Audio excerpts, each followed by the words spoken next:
moments where it'd be just like, it's like, what?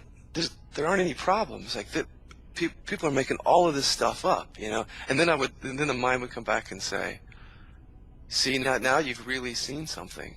Huh. You've really seen something. You've seen something. What you've seen now is so much more than what you saw before. Mm-hmm. See, you're still measuring in time.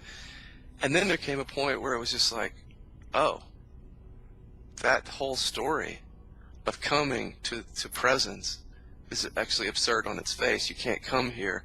What was happening is that there was an interpretation, a story happening of a gradual awakening, and then boom, it was like this seeing of like, all that is, or those are just viewpoints coming and going within a timeless awareness that says, oh, you were 10 years old, oh, you were on drugs, oh, you know, you thought you were enlightened, oh, now you think there is no such thing as enlightenment, oh, you know, all that stuff. Yeah.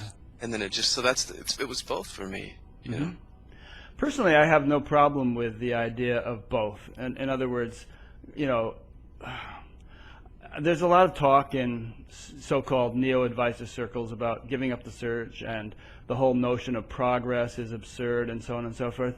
But I can only be true to my own experience, and maybe my experience is immature or something, and I'll see it differently at some point. But you know, I experience a continuous, very full and contented presence, regardless of circumstances. I can be falling off my bicycle and hitting my head, which happened one time, and it was interesting in the moment of that impact that the presence was like solid as a rock, and I thought, well, this is interesting. And or running through a busy airport on little sleep, trying to catch a connecting flight, and the presence is just as solid and predominant, if not more so, than the chaos. And yet, I feel like I'm evolving. I mean, and when I say I,